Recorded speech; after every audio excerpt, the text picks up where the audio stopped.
నేను అందరూ చెప్తున్నాడు, ఎక్కడ కింద ఉన్నటువంటి తన యొక్క వానర సైన్యానికి, జాంబవంతుడికి, అనుదుల వారికి తెలియజేస్తున్నాడు, ఓ మిత్రులారా, నేను ఇప్పుడు రామ బాణంలాగా దూసుకొని రావణాసుడి యొక్క లంకకు పెడుతున్నాను.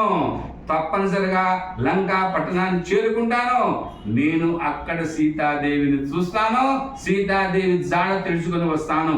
ఒక్కవేళ అక్కడ సీతాదేవి లేకపోయినట్లయితే స్వర్గానికి వెళతాను. స్వర్గంలో కూడా సీతాదేవి కనపడకపోయినట్లయితే రావణాసుడితో సహా లంకని మొత్తాన్ని కూడా చుట్టుకొని పెకలించి మీ ఇక్కడికి పట్టుకొస్తాను, రాముల వారి యొక్క పాదాల దగ్గర పట్టుకొస్తాను, ఇది నా శపథము అని ఒకటికి 2 సార్లు తన యొక్క వానర మిత్రులందరికీ కూడా తెలియజేసి హనుమంతుల వారు ఒక్కసారిగా పైకి ఎగురుతారు. ఆకాశంలో అతిథుల్ని సాగనింపితే ఏ రకంగా అయితే అతిథులను సాగనంపేటప్పుడు వెనకాల వెళుతూ ఉంటామో, ఆకాశంలోకి ఎగిరేటప్పుడు ఒక్కసారి స్వామి వారి వెనకాల ఈ వృక్షాలు, పక్షులు, చుట్టూ అన్ని కూడాను ఆయన వెనకాల కాసేపు కొంత దూరం అలా వెనక్కి వచ్చినాయి. అంటే ఆ గాలికి ఆయనతో పాటు వచ్చినాయి. అలా వచ్చి సముద్రంలో పడిపోతాయి. బంధువులాగా ఆ రకంగా హనుమంతుడితో పాటు ఈ యొక్క వృక్షాలు వెళ్ళినాయి. అంతేకాదు వృక్షాలపై ఉండే పక్షులు కూడా ఈ యొక్క ఆకాశంలో అన్ని కూడాను ఆశ్చర్యంగా చూస్తూ ఉన్నాయి. ఈ రకంగా స్వామివారి యొక్క ఆకాశ గమనంలో పయనించడం మొదలుపెట్టారు. అంతేకాదు అలా వెళ్తున్నప్పుడు స్వామివారు ఆకాశంలో ఎగురుతూ ఉన్నారు. అలాగా 5 తలల పాము ఏ రకంగా అయితే తన యొక్క పడకను విప్పి ప్రకాశిస్తుందో అలాగే ఆకాశంలో ఆంజనేయ స్వామి కనబడుతున్నారు. హనుమంతుడు తెరిచి ఉంచిన నోరు చూస్తే అతడు సముద్రాన్ని ఇటు అటు ఆకాశాన్ని తాగేస్తాడా అన్నట్టు. అంటే గాలి తీసుకునేటప్పుడు కూడా నోరు కూడా తెరిచి ఉంచుకున్నాడు. ఆ సమయంలో సముద్రపు నీరు మొత్తాన్ని తాగేస్తాడా, ఆకాశాన్ని మింగేస్తాడా అనే విధంగా ఒక మహాసర్పంలాగా కనిపించాడు. ఆకాశంలో ఎగురుతున్న ఆంజనేయుడి కళ్ళు చింత నిప్పుల్లాగా ఎర్రగా ఉండడం జరిగింది. అంతేకాదు 2 కళ్ళు కూడా సూర్య చంద్రుల్లాగా మనకు కనబడుతూ ఉన్నాయి. అంతా ఆ రకంగా హనుమంతుల వారు మనకు దర్శనమిస్తున్నారు. ఉత్తర దిక్కు నుండి దక్షిణ దిక్కుకు వేగంగా పోయే ఉల్కలాగా హనుమంతుడు అతి వేగంగా ప్రయాణం చేస్తూ ఉన్నాడు. మహావేగంగా పోతున్నటువంటి హనుమంతుని యొక్క శరీరము నుండి వచ్చేటువంటి గాలి, మేఘాల నుండి వచ్చే గాలి ఢీకొని సముద్రాన్ని అల్లకల్లోలా చేస్తున్నాడు. మేఘాల యొక్క గాలి ఇటు ఆంజనేయ స్వామి విహరించడం వల్ల వచ్చేటువంటి గాలి, అంటే ఆ ఆంజనేయ స్వామి పెద్ద స్వరూపంతో వెళ్తున్నాడు, పెద్ద శరీరంతో వెళ్తున్నాడు. ఈ యొక్క 2 గాలి వల్ల సముద్రం అంతా కూడా అల్లకల్లోలం చేస్తుంది. భయంకరమైన శబ్దాలని సముద్రం పుట్టిస్తున్నాయి. అంతేకాదు సముద్రంలో ఉన్నటువంటి సర్పాలన్నీ కూడాను ఏదో జరుగుతుంది అని భయపడిపోయి పైకి వస్తున్నాయి. ఏ రకంగా అయితే గరుత్మంతుడు పాములన్నీ తీసుకెళ్ళిపోతున్నాడు, సర్పాలను తీసుకెళ్ళిపోతున్నాడో అట్లా తీసుకెళ్ళిపోవడానికి వచ్చి మరొక గరుత్మంతుడా అనే విధంగా సర్పాలు పైకి ఎగిరి చూస్తున్నాయి. గరుత్మంతుడేమని భయపడ్డాయి. అంతేకాదు ఏ ఆధారము లేకుండా ఆకాశాన్ని ఎగురుతున్న హనుమంతుడు రెక్కల పర్వతంలాగా వెళుతున్నాడు. ఏ ఆధారం లేదు, పర్వతాలు రెక్కలు లేకుండా ఎగురుతూ ఉంటాయి. అది మనకు రాబోయే దండాలను చెప్పుకుంటాం. ఆ రకంగా రెక్కల పర్వతంలాగా ఎగురుతున్నాడు. హనుమంతుడి యొక్క వేగాన్ని, సాహసాన్ని, సామర్థ్యాన్ని చూస్తున్న దేవతలు ఆయన పైన పుష్ప వర్షం కురిపిస్తున్నాడు. హనుమంతుడికి వేడి తగలకుండా సూర్యుడు తన వేడిని ఉపసంహరించుకుంటాడు. కాస్త వేడిని తగ్గించుకున్నాడు. ఆయనకు తన శక్తి కొద్ది ఉపశమనం చేద్దాం. ఎందుకంటే తన యొక్క శిష్యుడు కాబట్టి, హనుమంతుడు సూర్యదేవ భగవాన్ యొక్క శిష్యుడు కాబట్టి తన యొక్క శిష్యుడికి వేడి తగలకుండా ఉండాలని ప్రయత్నం చేశాడు. హనుమంతుడి యొక్క సాహస కార్యాన్ని చూస్తున్న సముద్రుడు ఆహా, రామ కార్యం కోసము ఏ రకంగా తపన పడి వెళుతున్నాడు, సీతాన్వేషణ చేయడం కోసం వెళుతున్నాడు. కాబట్టి నేను ఇతనికి సహాయం చేయాలి. ఎందుకు చేయాలి? నా ఉనికికి కారణమైనటువంటి వాడు అంటే సగర చక్రవర్తుడు ఇక్ష్వాకు వంశస్థులు. నేను ఈరోజు ఇలా ఉన్నాను అంటే ఇక్ష్వాకు వంశస్థుల యొక్క దీవెనల వల్ల ఉన్నాను. రాముడు కూడా ఇక్ష్వాకు వంశస్థుడే. కాబట్టి హనుమంతుల వారు రామకార్యార్థమే వెళ్తున్నాడు కనుక నేను కూడా ఆయనకి సహాయం చేయాలి అనేటువంటి ఉద్దేశంతో ప్రయత్నించి ముందుకు వెళ్తున్నాడు. నేను ఏం సహాయం చేయాలా అనేటువంటి ఆలోచనలో ముందుగా ఉన్నారు. ప్రతి ఒక్కరూ కూడా ఏమయ్యా, ఆంజనేయ స్వామి వారు పైకి వెళ్తున్నారు, హనుమంతుల వారు పైకి వెళ్తున్నారు, సముద్రుడు అయి ఉండి ఇక్ష్వాకు వంశం వాళ్ళు నీకు అంత సహాయం చేస్తే నువ్వు కనీసము హనుమంతుల వారికి రామకార్యం కోసం వెళ్తున్నాడు సహాయం చేయలేకపోతున్నావా అని తనను తప్పు పడతారేమో అని ఆలోచన చేసుకునే సముద్రుడు ఇక్ష్వాకు వంశానికి చెందిన సగరుల మూలంగా నేను ఆవిర్భవించాను కనుక నేను ఇక్ష్వాకు వంశానికి చెందిన రాముని యొక్క కార్యం కోసము హనుమంతుడికి విశ్రాంతి ఇవ్వాలి అనే ఉద్దేశంతో, కొంత ఆలోచన చేస్తాను అనే ఉద్దేశంతో అతను సముద్రుడు ఈ విధంగా ఆలోచించాడు. మైనాకుడు అనేటువంటి పర్వతరాజుతో ఇలా అన్నాడు. ఈ మైనాకుడు అనేటువంటి పర్వతరాజు తన యొక్క సముద్రం లోపల దాగి ఉన్నాడు. అప్పుడు సముద్రుడు మైనాకుడితో ఉంటాడు. ఓ పర్వత శ్రేష్ఠుడైనటువంటి ఓ మైనాకుడా, పాతాళం నుండి అసురులు పైకి రాకుండా ఉండేందుకు దేవేంద్రుడు నిన్ను ఇక్కడ అడ్డుగా నిలబెట్టాడు. అంటే పాతాళం నుండి ఉండేటువంటి రాక్షసులు మానవ లోకాన్ని రాకుండా అక్కడ అడ్డుపెట్టారు కనుక నీవు అతి విశాలమైన పాతాళానికి ద్వారంలాగా నిలబడి అడ్డుగిస్తున్నావు. అంటే నీకు పైకి క్రిందకు పెరిగేటువంటి స్వభావం ఉంది కదా ఓ మైనాకుడా. కాబట్టి ఒక చిన్న పని చేయాలి ఓ మైనాకుడా, నీవు నీటి ఉపరితలం పైకి వచ్చి పెరుగు. ఎందుకంటే మహావీరుడు, పరాక్రమశాలి, వానర శ్రేష్ఠుడైనటువంటి హనుమంతుడు రాముని యొక్క కార్యం మీద ఆకాశంలో ఎగురుతూ లంకా పట్టణానికి నిన్ను దాటుకుంటూ వెళతాడు. కనుక నీవు ఇక్ష్వాకు వంశీయులంతా కూడా నాకు పరమ పూజ్యుడు కనుక, రాముడు కూడా ఇక్ష్వాకు వంశస్థుడు కనుక, నీవు కూడా నాకు పూజ్యుడే కనుక రాముడు వారి కార్యాన్ని మనం కూడాను సహకరించాలి. హనుమంతుడికి సహాయం చేయమని నేను అర్జిస్తున్నాను అని మైనాకుడిని అడుగుతాడు ఈ సముద్రుడు. అంతేకాదు, సత్పురుషులకు సహాయం చేయకపోతే కోపం తెప్పించిన వాడు అవుతావు ఓ మైనాకుడా. కాబట్టి వాళ్ళు నాకేం సహాయం చేశారులే, నేను నీకు ఎందుకు సహాయం చేయాలి అనుకుంటావేమో, నీకు చేస్తే నాకేమనుకుంటామేమో. సత్పురుషులు ఎవరైతే ఉన్నారో వాళ్ళకి మనం సహాయం చేయాలి. కాబట్టి వాళ్ళకి కోపం తెప్పించుకో ఓ మైనాకుడా అని చెప్తాడు. అంతేకాదు, అతడు నీ మీద నిలబడేట్లుగా నీటి నుండి పైకిలే, దేవగంధర్వ చేత సేవించబడతావు. బంగారానికి నిధివైన ఓ మైనాకుడా, కాలయాపన చేయకుండా పైకి వచ్చి హనుమంతుల వారు నీపై విశ్రాంతి తీసుకునే విధంగా ఆతిథ్యం ఇవ్వయ్యా, కొంతసేపు నీ దగ్గర విశ్రాంతి తీసుకుని వెళతారు అని మైనాకుడితో చెప్తాడు. అంతేకాదు, ఓ మైనాకుడా, రాముని ఘనత నీకు చరిత్ర చూడు. సీత కష్టాల్లో ఉన్నదనే విషయం గుర్తించి రామ కార్యానికే వెళ్తున్నాడు హనుమంతుడు. అలసటను దృష్టిలో ఉంచుకొని అతనికి మనం సహాయం చేయాలయ్యా. అప్పుడు సముద్రుడు కోరినటువంటి మేరకు, సముద్రుడి కోరిక మేరకు మైనాకుడు ఆ రకంగా మేఘమండలాన్ని ఛేదించుకొని సముద్రం నుంచి పైకి వచ్చి సముద్ర జలాలతో బయటకు వచ్చాడు. అంతవరకు నిరాఘాటంగా సాగిపోతున్న హనుమంతుడు హఠాత్తుగా ఈ యొక్క సముద్రం నుండి ఈ యొక్క పర్వతం పైకి రావటాన్ని చూసి ఇదేదో నాకు విఘ్నం కలిగించే విధంగా ఉంది అని మనసులో హనుమంతుడు వారు తలుచుకున్నారు. వేగాన్ని ఇంకానూ పెంచాడు. ఆ మైనాకుడు శిఖర సముదాయాలన్నింటినీ కూడా తగ్గినట్లుగానే తన వక్షస్థలాన్ని తాకించి ఆ శిఖరాలన్నింటినీ కూడా ఛేదించాడు. అంటే శిఖరం పైకి వస్తుంది, మైనాకుడు శిఖరం పైకి వస్తుంది. హనుమంతుల వారు తన యొక్క వక్షస్థలాలతో ఆ పైన ఉండేటువంటి ఆ పర్వతం యొక్క శిఖరాలన్నీ కూడా ఖండించుకుంటూ వెళ్తున్నాడు. అప్పుడు మైనాకుడు మానవ రూపంలో హనుమంతుల వారికి దర్శనం చేసి మాట్లాడుతున్నారు. ఈ రకంగా చూద్దాం. ఓ వానరోత్తమ హనుమా, నమస్కారం అయ్యా. ఎవరు కూడా చేయబట్టలేనటువంటి సాధ్యం కాని పని నువ్వు చేపట్టావయ్యా. చాలా అలసిపోయావు. కొద్దిసేపు నా యొక్క శిఖరంపై విశ్రమించవయ్యా, అలసట తీర్చుకో. రాముడు వంశస్థులే సముద్రాన్ని వృద్ధి పొందించారయ్యా. అందువల్ల రాముడికి సహాయపడాలని, ప్రయాణం చేత అలసిపోయావని నీకు కూడా నేను సేవ చేయదలుచుకున్నామయ్యా. నువ్వు రామకార్యం మీద వెళ్తున్నామంటే రాముడు కూడా మాకు ప్రసిద్ధుడయ్యా, ఆయన వల్లే మేము ఇలా ఉన్నాము. కనుక నీకు సహాయం చేయడం ద్వారా రఘువంశ రాజైనటువంటి రాముడికి కూడా సేవ చేసినట్లేదు నా భావన. కాబట్టి నేను ఇచ్చేటువంటి నా ఆతిథ్యాన్ని స్వీకరించి నన్ను కృతార్థం చేయవయ్యా అని మైనాకుడు హనుమంతుల వారిని కోరతారు. అంతేకాదు, ఇంకా మాట్లాడుతున్నాడు మైనాకుడు. ఓ వానర శ్రేష్ఠ, నీవు దేవతలలో శ్రేష్ఠుడివయ్యా. మహాత్ముడైన వాయువు నీకు పుత్రుడివి.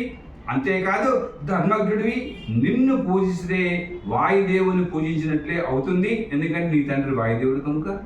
అది ఎట్లాగంటావా?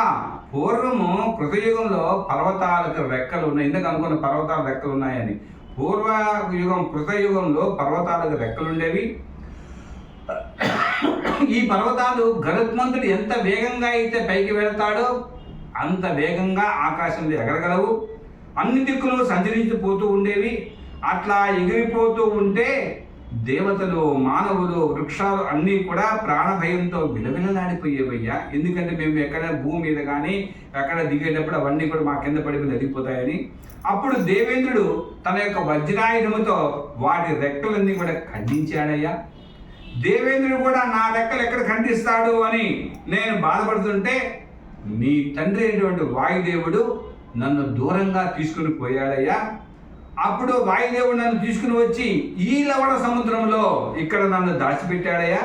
అప్పటి నుండి నేను ఇక్కడే ఉంటున్నాను. కాబట్టి నీ తండ్రి యొక్క సహాయం వల్ల నా రెక్కలు విరిగిపోకుండా ఉన్నాయి. నేను అందుకనే ఎక్కడ పడితే అక్కడ పైకి వెళ్ళగలుగుతాను. చిన్నవాడిగాను పెద్దవాడిగాను పెరగటం తగ్గడం చేస్తూ ఉంటానయ్యా. నన్ను తీసుకుని వచ్చి ఈ లవణంలో పడేశాడు. కాబట్టి నా రెక్కలని నీ తండ్రి వాయుదేవుడే కాపాడాడు.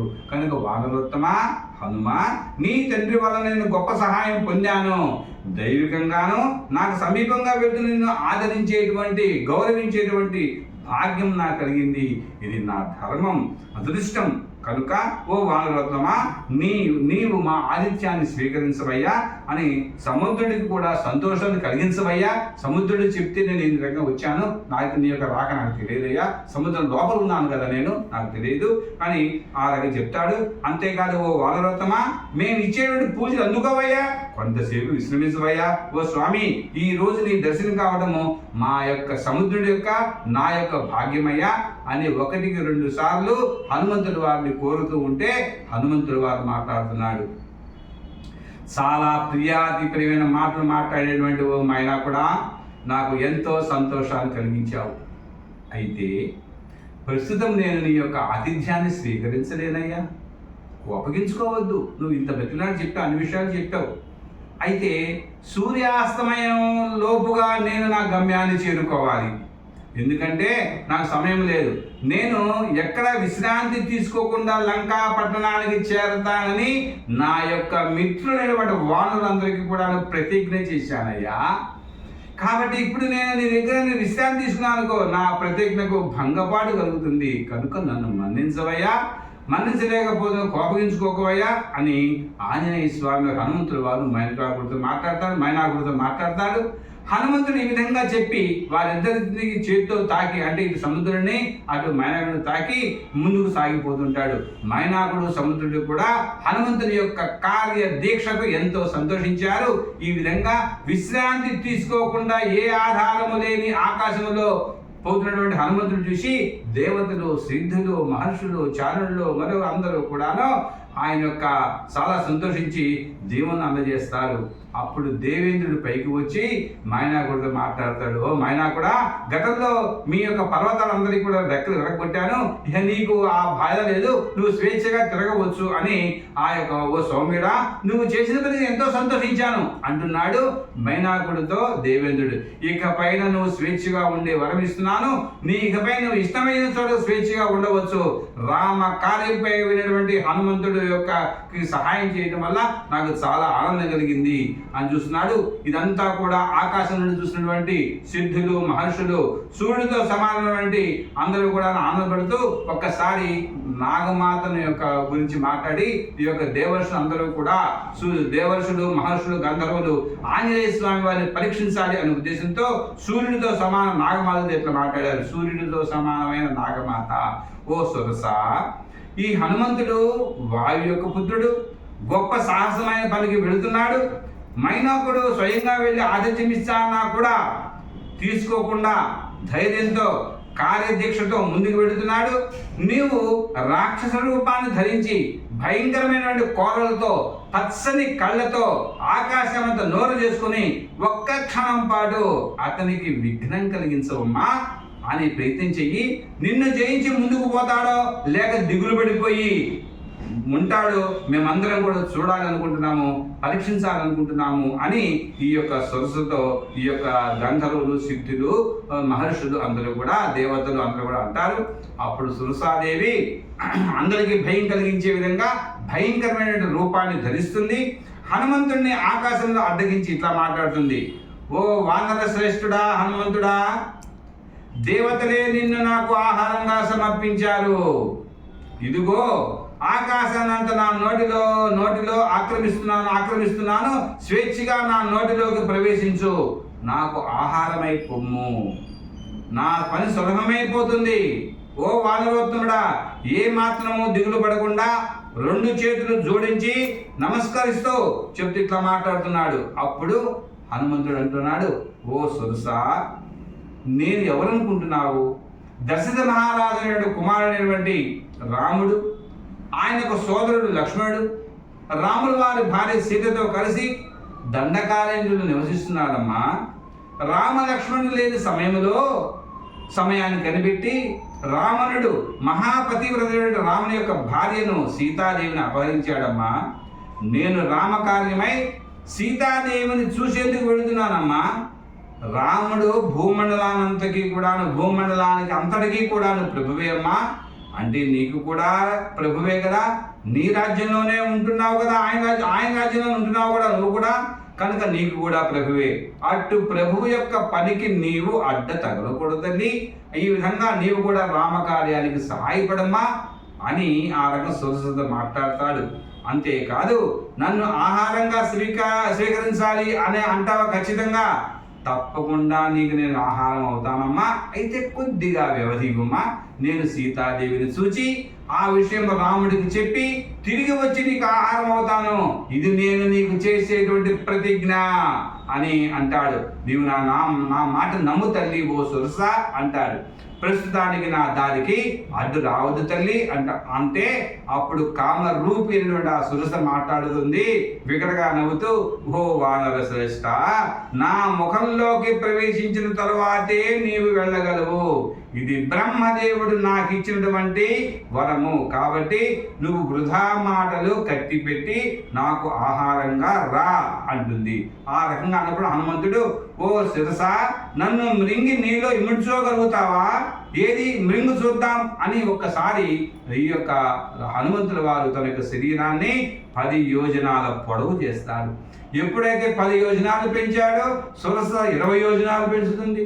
హనుమంతుల వారు 30 యోజనాలు శరీరాన్ని పెంచుతాడు, సురస 40 యోజనాలు. అదేవిధంగా హనుమంతుల వారు 50 యోజనాలు, సురస 60 యోజనాలు, ఈయన 70 యోజనాలు, ఆమె 80 యోజనాలు. ఇలాగా ఒక్కరొకరు శరీరం పెంచుకుంటూ ఉంటారు. ఇదే అదును అనుకుని హనుమంతుల వారు సురస యొక్క చిన్న సూక్ష్మాతి సూక్ష్మ బొటన వేలంత రూపాన్ని ధరించి సురస యొక్క నోట్లోకి వెళ్ళి నాలుక మీద స్పర్శ చేసి వెంటనే బయటకు వచ్చేస్తాడు. బయటకు వచ్చి సురస చెప్పి, నేను నీకు ఆహారంగా వచ్చాను, అయిపోయింది, వచ్చిన పని అయిపోయిందమ్మా అని ఆ రంగం చెప్తాడు. ఆ రంగనే అప్పుడు దక్ష ప్రజాపతి కుమార్తె వెండు, ఓ సురస, నీవు కోరినట్లే నీ ముఖంలోకి ప్రవేశించి వచ్చాను. నీకు నమస్కారము. రామకార్యంపై వెళ్తున్నాను. నీకు ఇచ్చిన వరం కూడా సత్యం చేసినట్లయింది కదా, నీకు ఆహారంగా వస్తానని చేసేసాను, సత్యమైనట్లయింది కదా. రాహువు నోట్లోకి పోయి వచ్చిన చంద్రుడు వంటి హనుమంతుడిని చూసి సురస, ఓ సౌమ్యుడా, ఓ బుద్ధిశాలి, రామ కార్యాన్ని సిద్ధించుకొని రా, సీతను రాముని వద్దకు చేర్చు, సీతారాముల్ని కల్పవయ్యా అని ఆశీర్వదిస్తుంది. అప్పుడు దేవతలందరూ కూడా హనుమంతుడికి తన చేసిన కార్యాలు 3 సాహసోపేత్యాలు చేశాడు. అంటే సముద్రాన్ని లంఘించే ప్రయత్నం ముందు చేశాడు. ఆ తర్వాత మైనాకుడి యొక్క ఆతిథ్యాన్ని తిరస్కరించాడు. అంతేకాదు, సురసుని కల్పించినటువంటి విఘ్నాన్ని కూడాను అతను సునాయాసంగా విఘ్నాలను బయటపడ్డాడు అని చెప్పారు. ఆ రకంగా ఆకాశానికి వెళుతూ ఇంకా పయనిస్తున్నాడు.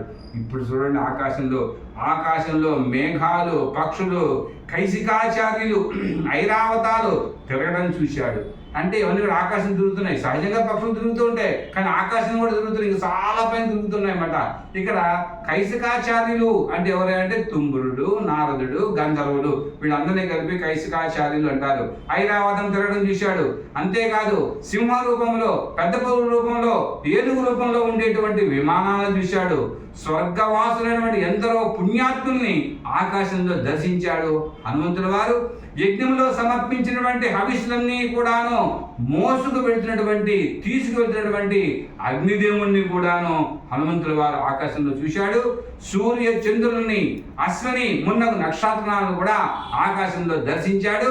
కొన్ని చోట్ల గంధర్వులు, యక్షులు, నాగులు ఆకాశంలో కిటకిటలాడిపోతూ ఉన్నారు. ఈ యొక్క స్వామివారిని చూద్దామని, రామకార్యం కోసం వస్తున్న హనుమంతుల వారిని చూద్దామని విశ్వావసమైనటువంటి గంధర్వరాజు కూడా అక్కడ కనబడటం జరిగింది. ఆకాశంలో జీవకోటి కోసము బ్రహ్మదేవుడికి కట్టినటువంటి ఆకాశము చాందినీలాగా, అంటే ఒక పరసాలాగా కనబడింది. వాయుపుత్రుడైనటువంటి హనుమంతుడు ఈ విధంగా ఎటువంటి ఆధారము లేకుండా ఆకాశ మార్గాన ప్రయాణిస్తూ ఉన్నాడు. స్వేచ్ఛగా రూపాలను మార్చుకున్నటువంటి సింహిక అనేటువంటి ఒక రాక్షసి హనుమంతుడిని చూసింది ఈ యొక్క సముద్రంలో. ఆహా, ఇంతకాలానికి నాకు ఒక పెద్ద జంతువు ఆహారంగా దొరికింది అని అనుకున్నది ఈ యొక్క సింహిక అని సంతోషపడింది. హనుమంతుడి నీడను ఆకర్షించింది. ఇది నీడను ఆకర్షించేటువంటి రాక్షసి. తన నీడను ఆకర్షించినప్పుడు హనుమంతుల వారు ప్రయాణాన్ని ఇంకా పెద్ద చేయడం ప్రయత్నం చేశాడు. ఓడకు ఎదురుగాలికి గురైనట్లుగా హనుమంతుని యొక్క వేగం కూడా తగ్గిపోయింది. ఎందుకబ్బా తగ్గిపోయిందని నాలుగు వైపులా కూడా చూసుకున్నాడు.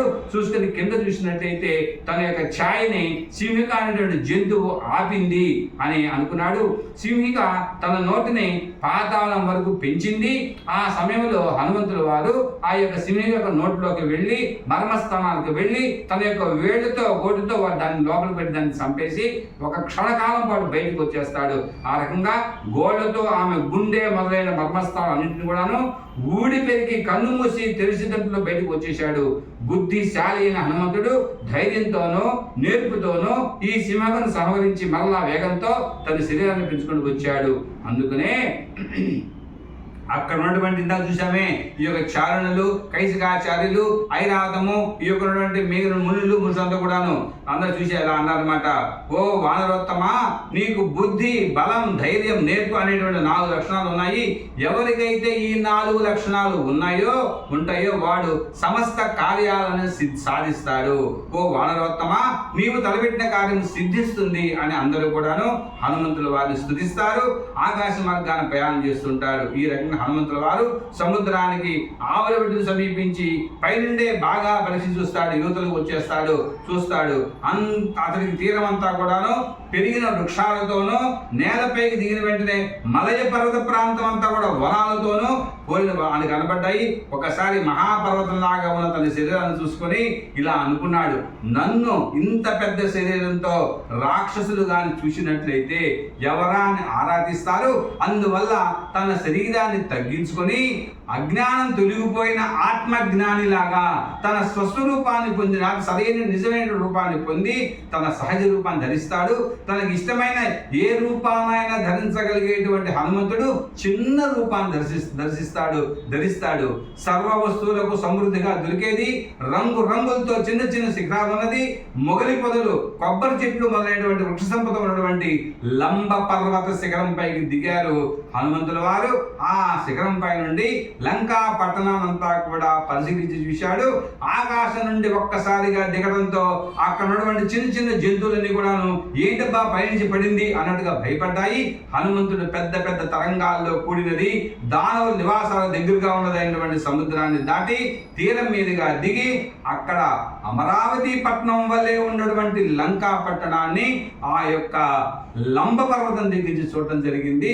మిగిలినటువంటి ఘట్టాన్ని రాబోయేదని చెప్పుకున్నాము.